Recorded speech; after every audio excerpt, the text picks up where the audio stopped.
All right, y'all, welcome to the Scott Horton Show. I'm the director of the Libertarian Institute, editorial director of antiwar.com, author of the book Fool's Errand, Time to End the War in Afghanistan, and the brand new Enough Already, Time to End the War on Terrorism.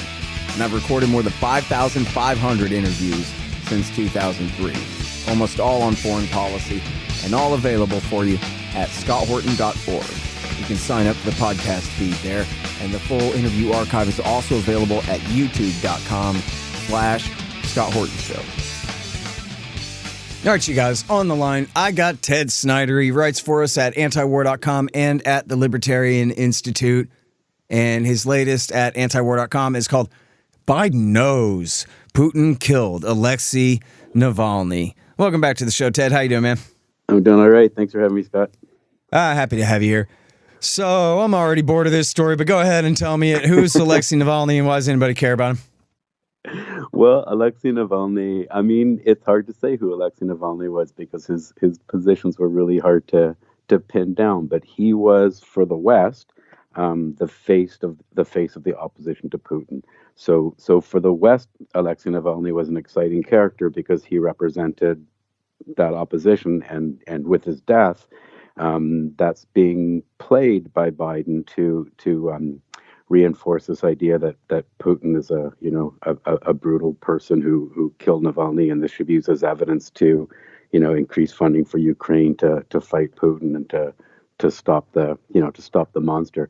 But it's an interesting story because it's an interesting story to look at what Navalny meant in Russia as opposed to the West, and to look at some of the dangers of Biden's assumption that it was Putin that killed Navalny, and also to look at some of the things that would change, say, if Navalny was the opposition leader, and some of the sort of warnings those give. So there's a lot of interesting angles to it to talk about. It depends on where you want to start. I mean, for me, the starting point is that when Navalny died in prison in Russia, and Biden made his first statements, and he was asked if they knew that Navalny had been assassinated. Biden said the answer is we don't know exactly what happened. But then he went on to say, make no mistake, Putin's responsible for his death. This is interesting to me, Scott, because the president of the United States, he only knows what his intelligence community tells him, right? Like he's in the White House and he can't see the world. He has to make decisions, but he makes decisions based on the information his intelligence community gives him. And Biden shows a disturbing tendency to make judgments that go beyond what the intelligence community tells him. And that's a risky thing to do as a president, because that makes you're making decisions on things you don't know. He doesn't know that Putin killed Navalny. Maybe he did, and maybe he didn't. But if the U.S. intelligence doesn't know, then Biden doesn't know. And so he probably shouldn't be making policy based on that knowledge, which he doesn't know. So that's sort of the first interesting thing, right? Well, you know what we have with Biden, the same kind of thing we have a little bit with Trump, although nobody ever cut him any slack. But you certainly had this with W. Bush. Well, the guy's such an idiot that everybody's cutting him slack all the time and kind of trying to charitably interpret what he says in a way. And we have that with Biden where, there's a way to look at it where he really means it sort of like as a figure of speech, because it's really a pretty simple argument to say, come on, the guy was in prison in the Arctic Circle doing hard labor on obviously bogus political charges. So if he dies of frostbite up there, he was murdered by the regime. It was Man 2, right? Something like that. There's an argument there to be had. Maybe that's all he meant by it. I think I would agree with that. And we have the same thing with Ukraine and Gonzalo Lira. We have this question of Julian Assange right now, whether he's going to die in prison based on some trumped up crap because they hate him. And that's America acting a lot like Putin to me, and I ain't like it. You know what I mean? Most of our problems between America and Russia are instigated by the United States, but that doesn't mean that I approve of the way they run the prison system over there. And I don't believe that Navalny was guilty of whatever fraud they convicted him of. He's still presumed innocent to me. You know what I mean? On that, the guy, if they wanted to try him for being a CIA asset, that would probably be a different matter. But like clearly it was some trumped up charges, right? So I don't know. There is something to that. And it's the same argument that they make, of course, about Magnitsky, although they claim he was beaten to death. And I don't know if that's really true, although I think he was beaten before he died, but he died basically of medical neglect, the same as Gonzalo Lira. So, you know. It's an interesting question, Scott, and there's a long history. This happened, it happened again recently when Prigozhin's plane went down too. There's this assumption always that Putin killed people because there's this long list of opponents in the West that Putin is held to have killed. The problem is when you look at that list, when scholars look at that list, probably none of, and certainly few of those people were ever actually killed by Putin. There's the question of whether Putin, with the exception of Prigozhin, probably. I could see him ordering that one because that guy came at him hard, you know? Look, there's a lot of guys that came at Putin hard, and there's a lot of claims in the West that these people are really legitimate, opposition to Putin, and Putin would want them taken out. But when serious scholars have looked at the list of people, and there's like a dozen or more people on the list, there's always there's this question that these people were killed, and it's possible, some scholars, some Putin biographers say that Putin allowed a system where because he didn't punish people who killed people, it allowed for people to get killed. But that's very different from saying that Putin gave the order or even the approval to kill. And in most of the cases, there's very little evidence. A lot of really good scholars like Stephen Cohen and Philip Short and Richard Sakwa argue that in most cases there's no evidence that Putin gave the order or approved of those killings. And the thing about Navalny is that there's the suggestion that Putin would want these people removed because they're a threat to him. But there's the very serious question of motive, because it's not clear that Navalny was a threat to Putin, because although the West held him up as sort of the poster child of the opposition, he never really played that role in Russia. He never really took root in Russian soil as that kind of threat to Putin. And in fact, recent polling, like reliable independent polling, showed that in January, just a month before Navalny's death, his approval ratings had sunk to below 1%. And they never were much higher than that. I mean, they never really escaped the single digits.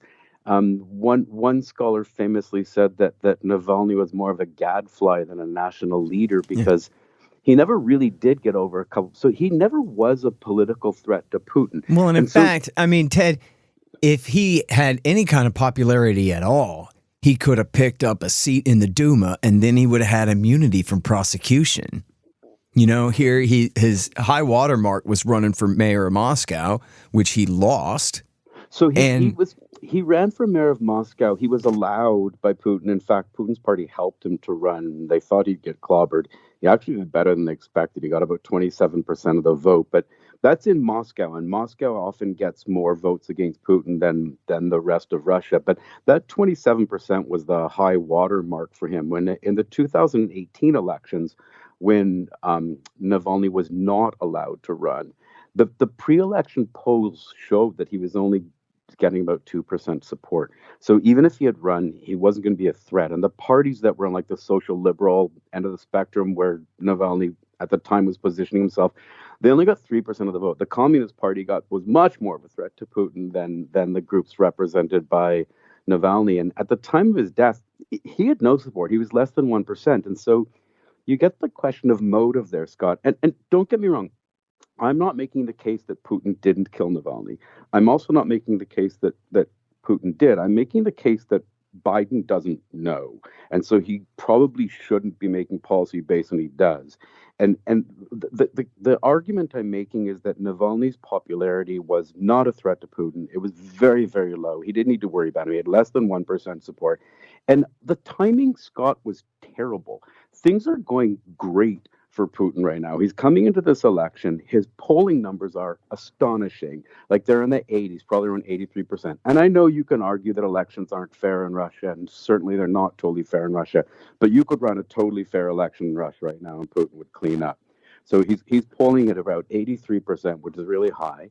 And then Navalny's death, it actually stole the headline that Putin most wanted before the election, and that's the fall of the town of Avdiivka, which is not a symbolic victory like the West likes to paint it. It's a turning point in the war. This is a crucial victory, and Putin would have wanted that headline that I'm soaring along at 83%. The war's going great now. Everything's beautiful, and then Navalny gets killed, and all this suspicion gets cast on Putin, and it's exactly the PR he doesn't want now. So there is, again, I'm not arguing for a verdict, but you can't just make the assumption. You need to look at it. There have been lots of Putin opponents who have died without Putin's orders or approval. And you need to at least look at what is the case. Why would Putin want Navalny dead now? You can't just assume that Putin ordered it. That's an interesting thing. And there's other interesting things too, Scott, that should be talked about with Navalny, because there's the question, when Biden starts pressuring the House of Representatives and says that, this is a reminder of why we should be continuing military aid for Ukraine, because look what Putin did to Navalny. It's instructive to look at what Navalny did too. And when you look at Navalny as this figure for, opposing the war in Ukraine, it's important to remember that Navalny's foreign policy in these cases was not significantly different from Putin's at all. That changing Putin for Navalny wouldn't have gotten the West its fantasy. Navalny was not in favor of returning Crimea to Ukraine any more than Putin or any other Russian leader would be. The farthest that Navalny ever went on Crimea was to say, well, maybe we should let them have another referendum. But he knew full well that a referendum would just mean Crimea leaving. So he supported not giving back Crimea. In the 2008 war with Georgia, with the Russian military involvement in Georgia, Navalny fully supported the war in Georgia. Some people say that he revoked that later. It's hard to tell with him because he changed position all the time, but he probably didn't. He had some very racist names for people in Georgia, and he probably revoked calling them that, but he didn't revoke supporting the involvement. And most importantly, Navalny was an advocate for protecting ethnic Russians abroad. And look, that was one of Putin's main reasons for going into the Donbass and into Georgia, was protecting ethnic Russians from abroad. So when we support, Navalny to stop Putin from what he's doing in Ukraine, Navalny wouldn't have stopped Putin from what he's doing in Ukraine. Right. And it also raises this warning about, be careful about wishing for regime change, because you don't always know what's coming up behind Putin. And look, Navalny was always an anti-Putin, anti-corruptionist fighter. That was noble, and he was courageous. And at times that campaign was brilliant. It was sometimes hard to tell exactly what Navalny did believe, but he always believed in, anti-corruption, anti-Putin. But he wasn't anti-Putin foreign policy. And sometimes in some of his other things, as an alternative, although he may have been a much better leader than Putin, he could have also been worse. While he didn't differ on the foreign policy, he was less pluralistic than Putin, more nationalistic, more anti-immigrant, more his policies were more racist, anti-immigrant time. He called immigrants cockroaches in one of his videos. He advocated that the solution for immigrants was shooting them. I mean, you're looking at the New York Times, eulogizing Navalny as another Martin Luther King Jr. or Nelson Mandela. He wasn't. We should call him what he was. He was a very courageous, very brilliant, very effective anti-corruption campaigner. But he was not Martin Luther King Jr. He was very anti-immigrant. It was very, it's not a fair picture to paint. So we have to be a bit careful how we handle Navalny and jump on board with the Russian opposition. And Biden needs to be careful about the language that he uses. Hey, y'all, I got a new coffee sponsor, Mundo's Artisan Coffee at mundosartisancoffee.com. When I wake up in the morning, I feel like my brain is all dried out. I need to pour a hot mug of rich, tasty coffee all over it to get it back working again, like 10W30 for the noggin. Though not necessary, it helps if the coffee tastes good. Well, Mundo's Artisan Coffee does taste good. They get the best beans from all around the world, and they don't burn them. Support the show and support your brain at moondozartisancoffee.com. Just click the link in the right margin at scotthorton.org. Hey guys, I had some wasps in my house, so I shot them to death with my trusty Bug Assault 3.0 model with the improved salt reservoir and bar safety.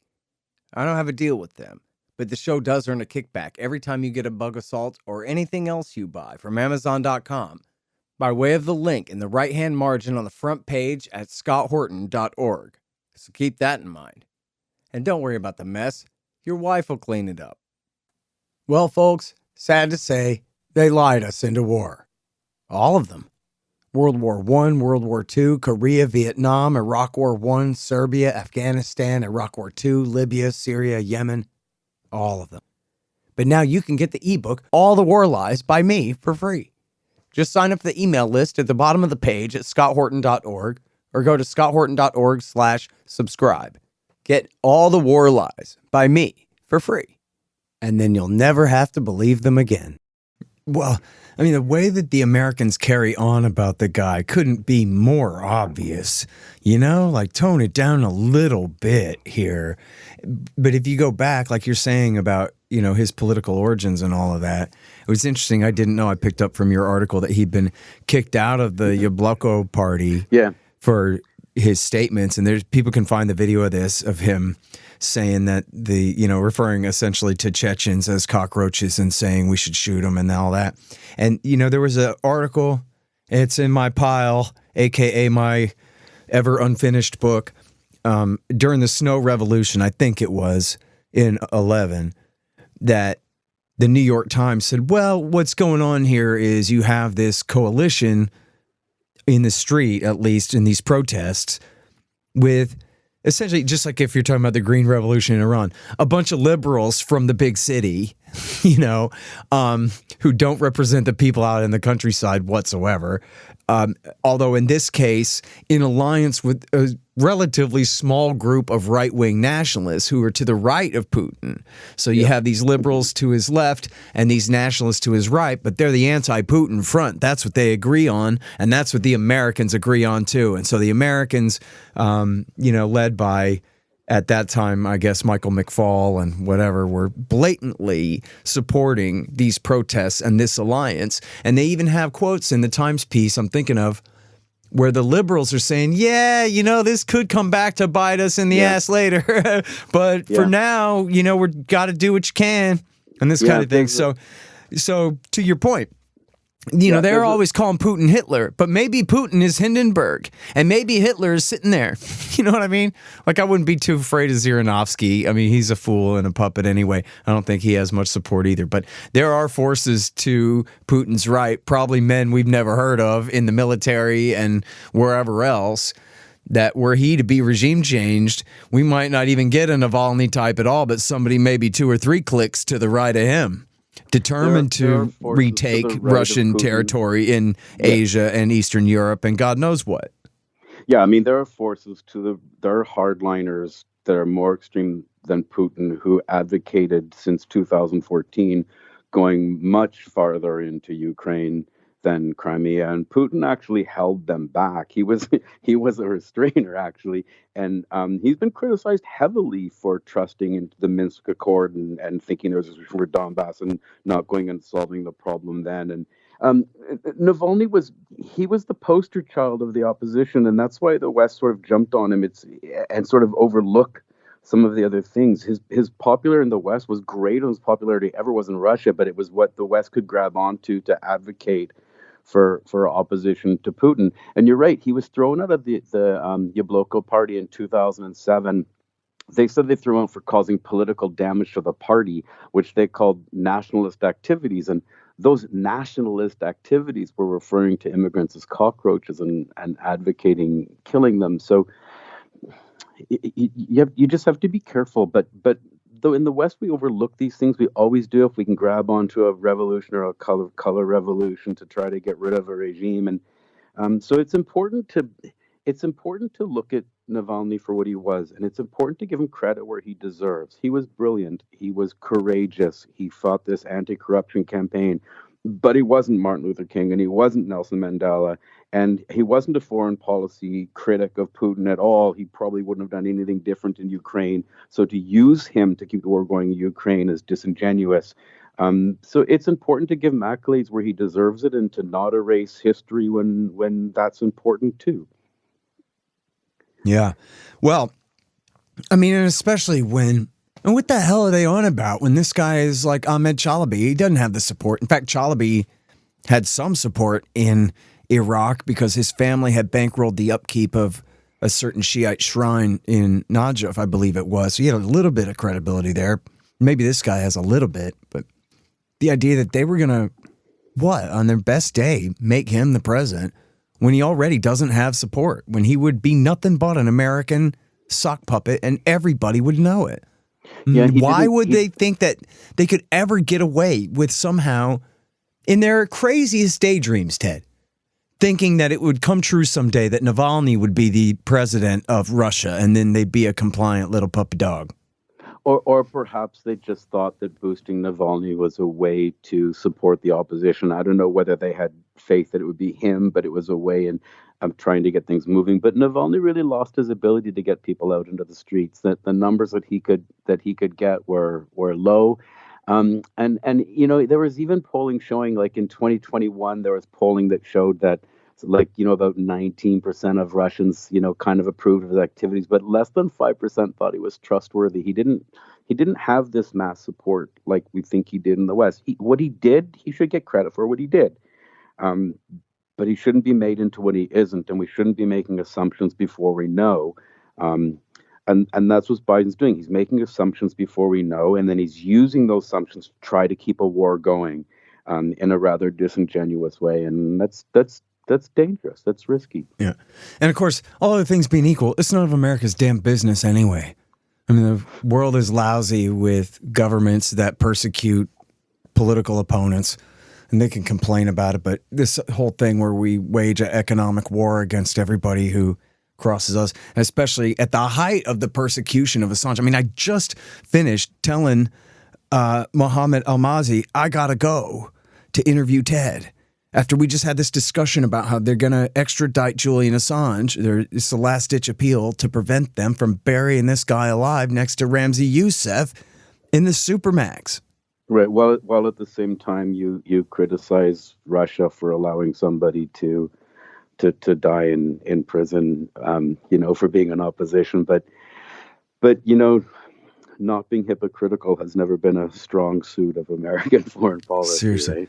Yeah. Hey, by the way, just real quick, I'm sorry. We should do a whole other show on this, but can you talk to me a little bit about the Russians' recent victory at, how do you say the name of the town here? I don't know. I say Avdiivka, but I don't know. Close enough. Avdiivka, something like that. Yeah. I should have asked the old lady. She knows. But anyway, so it's a pretty big deal that they lost this town, huh? It's a very big deal. You won't see that in the Western media. The Western media calls it a symbolic victory because it's Putin's first victory since Bakhmut. And you'll see occasionally someone refer to it as a symbolic victory because it affects Ukrainian morale. The New York Times went as far the other day as to say maybe it's more significant than we thought, but they only did it because they said it affected Ukrainian morale. It's actually, I'm not a military tactician, Scott, but from what I read, it's a major victory. And it's a major victory for a couple reasons. It was a heavily fortified town, so the Ukrainians have to withdraw now. So first of all, the line moves back a lot, but they have to withdraw to much harder to defend territories. But more importantly, Avdiivka was sort of the gateway to the rest of the Donbass. If you can control Avdiivka, then the Ukrainian line collapses, and Russia has a much greater opportunity now of controlling, both of those regions in the Donbass that they want to control. It's not a symbolic victory; it's a major strategic victory. And the other reason it's important, Scott, if we have a minute, and I think my next piece that'll be up with you guys will focus on this more. But, Zelensky really wanted to keep on this attack war of attrition, and he probably fired General Zaluzhny because he knew that wouldn't work, and he hired a general who would do what he said. So he put the new general in, and he told him, defend Avdiivka, and they did. And it went exactly the way Zaluzhny said it would, and it collapsed a lot worse than the media is telling you. I mean, The reports now, the reports at first said that Ukraine withdrew, and then there were hints that people said it was an orderly withdrawal that went well, and then there were hints that actually it maybe wasn't so orderly, and maybe some Ukrainians got captured or killed. Now there's reports that maybe 1,000, maybe 1,500 Ukrainian soldiers got captured or killed, and there's reports that even before that, the town that they were organizing in, the Russians figured out they were there and shelled them and killed thousands. It looks now like the attempt to defend Avdiivka was a strategic disaster.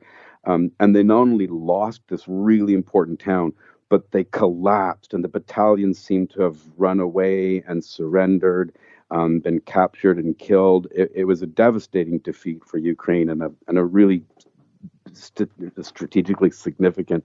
This could be a turning point in the war. This is not just a symbolic thing; it's a huge thing, and that's why why this is a question of why Putin would kill Navalny the day that happens. It's like he didn't want to take away from that headline. So the two stories are connected, but I think it's a very important victory, and we'll see in the next weeks and months whether Russia will now flood through Avdiivka and continue taking more towns and sealing up the Donbass. All right, everybody, that is Ted Snider. He writes for us at antiwar.com and at libertarianinstitute.org, and his latest is Biden knows Putin killed Alexei Navalny. Thanks, Ted. Thanks so much, Scott.